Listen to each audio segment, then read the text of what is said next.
Hey guys, it's Savannah and welcome back to my channel.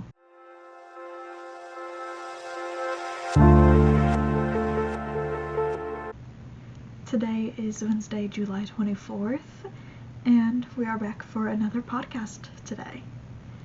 So, first things first, it has been a busy July for me. Every Saturday I've had something going on. I've got something going on this Saturday. I'm going with Cole to the Knoxville Zoo. I've not been there before, so I'm really excited because I love animals, I love zoos, and I love Cole, so. But yeah, even though it's been a busy month for me between stuff I've been doing on the weekends and working, I've still managed to get quite a bit done, I feel like. So I am very excited to share with y'all what I have done these last couple weeks. If y'all have not seen my most recent video where Cole and I went to the Fanboy Expo in Knoxville, I share a little bit about my experience there and a bit how my Optimus Prime bag held up and changes I'm going to make to it before we go to the FarleyCon in Chattanooga on August 3rd. We will be taking his brother and my sister to that one as well, so it's going to be quite an event, and I will probably be sharing another vlog about that and how the bag holds up that time. Speaking of cons, there's another one in Chattanooga in late October that we will probably be going to then, and the original voice actor for Bumblebee, another Transformer, will be there, and so now he's trying to get me to make a Bumblebee bag for that, and I honestly probably will. It'll be easy because I wrote down the pattern for my Optimus bag, so I will just have to transfer that over for Bumblebee. Bumblebee is mostly yellow, so that'll be a very simple color scheme with a little bit of color work, but it'll be a fairly easy adaptation for that. Speaking of, I had somebody who was actually at the Fanboy Expo comment on the video saying that they would like the pattern for the Optimus bag, and so I just got a little bit more editing to do for that, and then I will be putting that up on my blog, Ribbler, and Ravelry.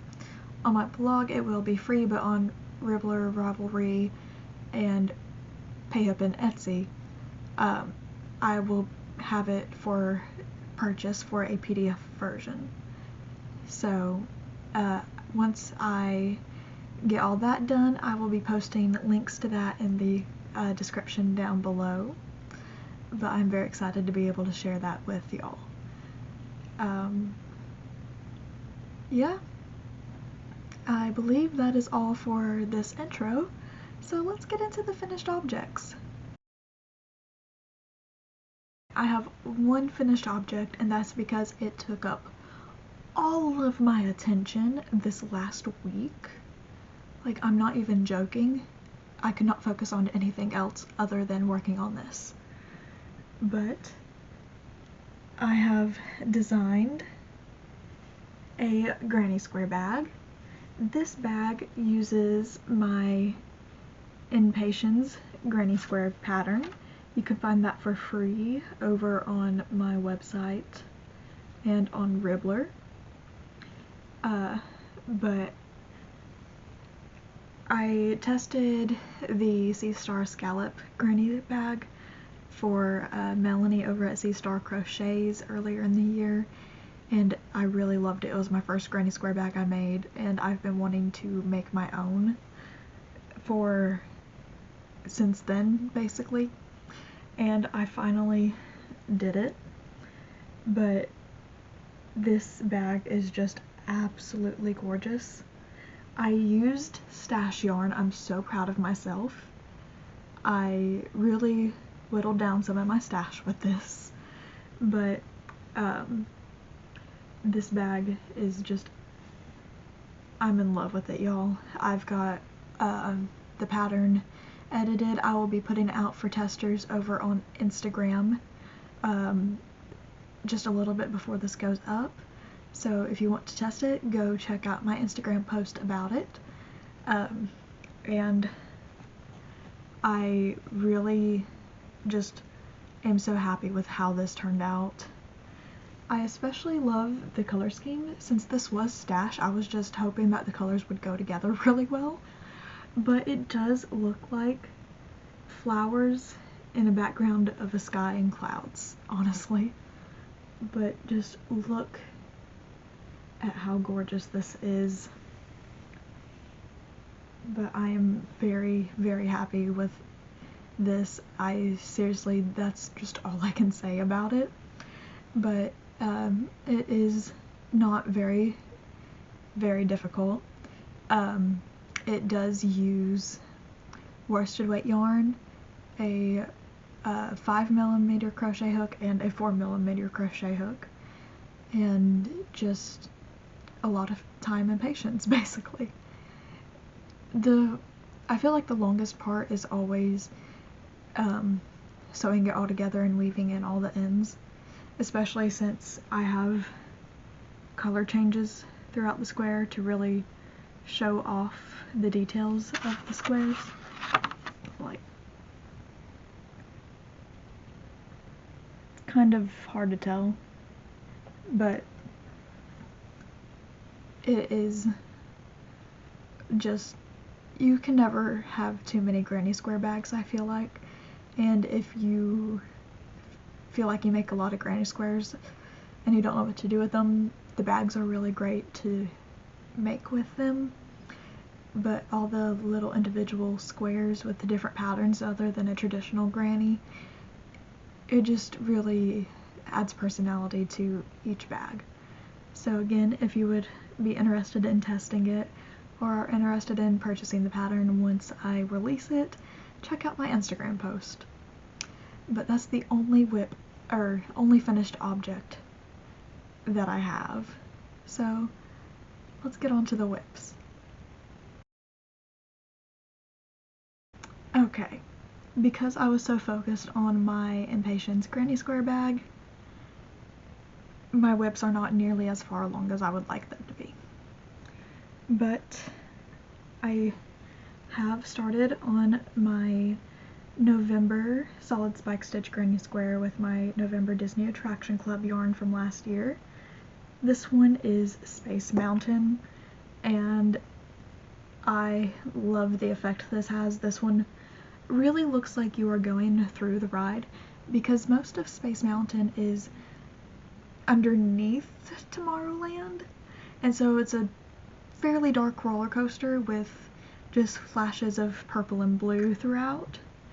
But it's a really, really fun one.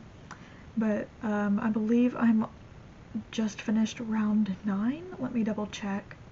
2, 4, 5, 6, 7, 8, 9. I've just finished round 11. So I have 6 more rounds to go.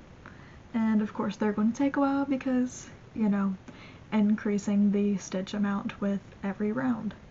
But I hopefully will be done soon. And I had such a disappointment with this. I wound the yarn. I thought I could find the center pull.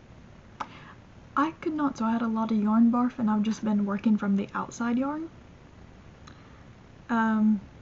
So yeah, the center pull showed up just a little bit ago because it was trapped underneath the wound yarn. So I've been getting the yarn barf everywhere every time it pops out of where I've stuffed it back in. But yeah, you know, you win some, you lose some. But I do love how this is turning out. And after I'm done with this, I only have December left. Then I can do the borders and the attaching and the actual blanket will be complete. I'm so excited to use this blanket, you guys, you have no idea. And then once I'm done with the blanket, I can get on to my project for this year's Disney Attraction Club yarns. I really do think I'm going to be doing a corner to corner with this year's because, oh my word, they are just gorgeous and they need to be shown off in a corner to corner blanket. But I've also never done a corner to corner blanket before, so it'll be something new for me. But I'm getting excited if you can't tell. Next is a little project for my boyfriend, Cole. I said his name weird that first time. Several months ago, his Auburn keychain lanyard that he absolutely adored broke, and so he gave me the end of it and asked me to make him a lanyard. And I have kept forgetting, but I finally went and got yellow yarn for him because yellow is his favorite color and that was what he requested.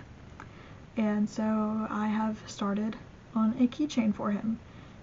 I am freehanding this, but the this part that attached to the O-ring was just single crochet stitches, but then I've started doing Tunisian with this part. I am not entirely sure I like this stitch right here, so I may be frogging it and redoing it in a little bit, but I do like the Tunisian knit stitch and how that looks, so I may be going with using that, but I am still unsure. But I do have Tony's Tunisian Crochet Hook Handbook, so I believe I will be flipping through this to see if there are any other stitches I really like and might use. But since it is such a small project width-wise, I'm just using a regular crochet hook, even though I do have Tunisian hooks. But I am using a 4mm hook for this part, but I might bump it up to a 5 because the width really shrunk once I started pulling up. But yeah, that is that. The next one is my fingering weight version of my holiday candy shawl. I have gotten quite a bit done since the last time, I feel like.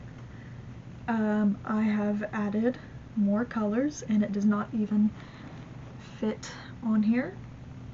Let's see. That's a bit better. So I have 1, 2, 3, 4, 5, 6, 7, 8. Yeah. I'm not even joking, y'all.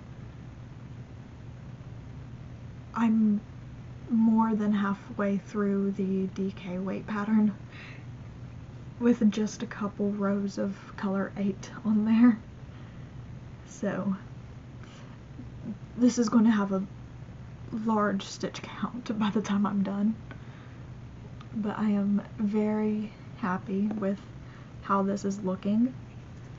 I love how it looks going from that dark blue to the like faded gold to the maroon.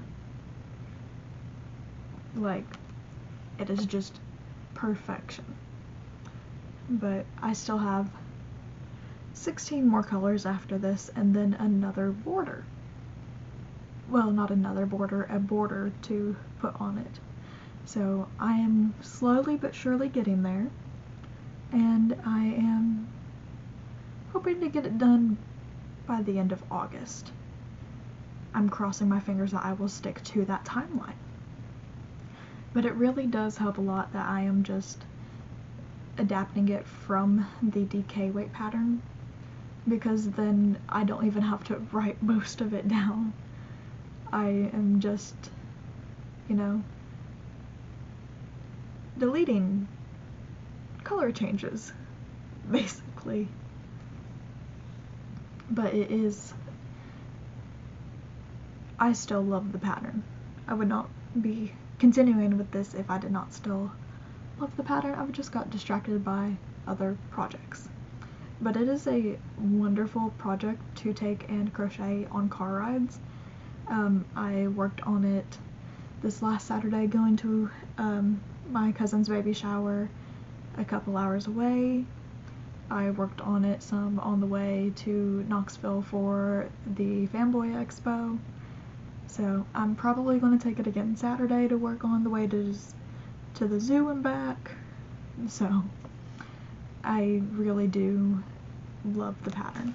It is such a wonderful pattern. Of course I say that because I wrote the pattern, but you know, you gotta love your own patterns.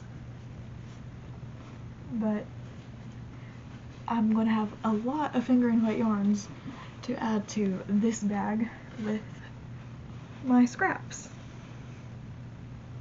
I did work a little bit on my fingering weight scrappy blanket.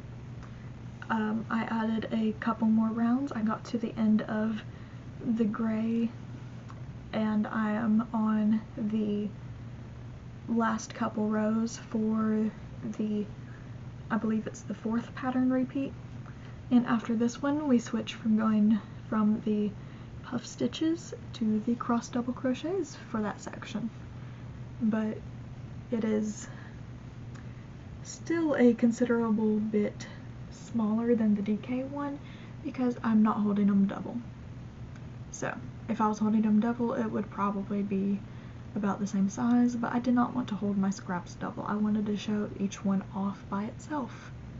I know a lot of people for scrappy projects with fingering weight will hold their yarns double, but I mean, why? I want to show off each individual yarn, so I may be a bit biased in that way, but that's just me.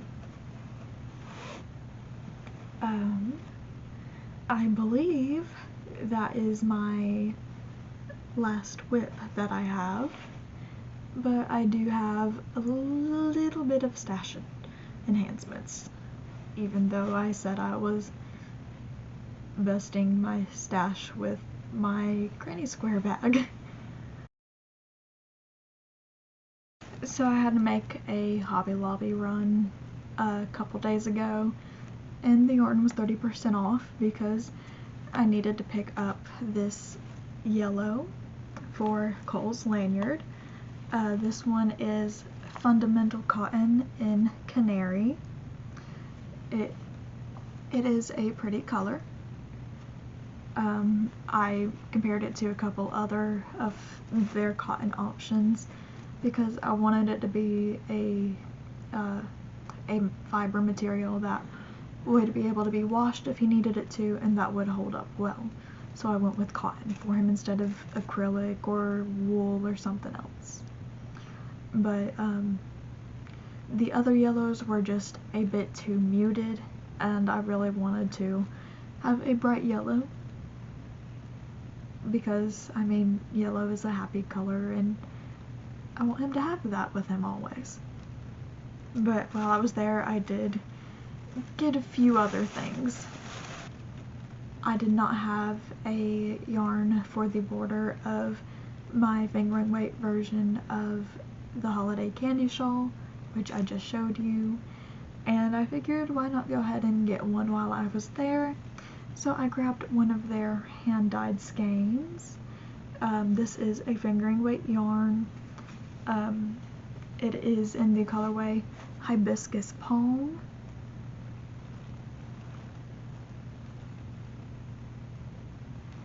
And I really liked this one because a lot of the yarns I have for the shawl are a darker color, and this one will go wonderfully with them. I mean, it has that muted gold, it has that deep red that's almost maroon, and I just really liked it, and I think the name Hibiscus Palm really fits it.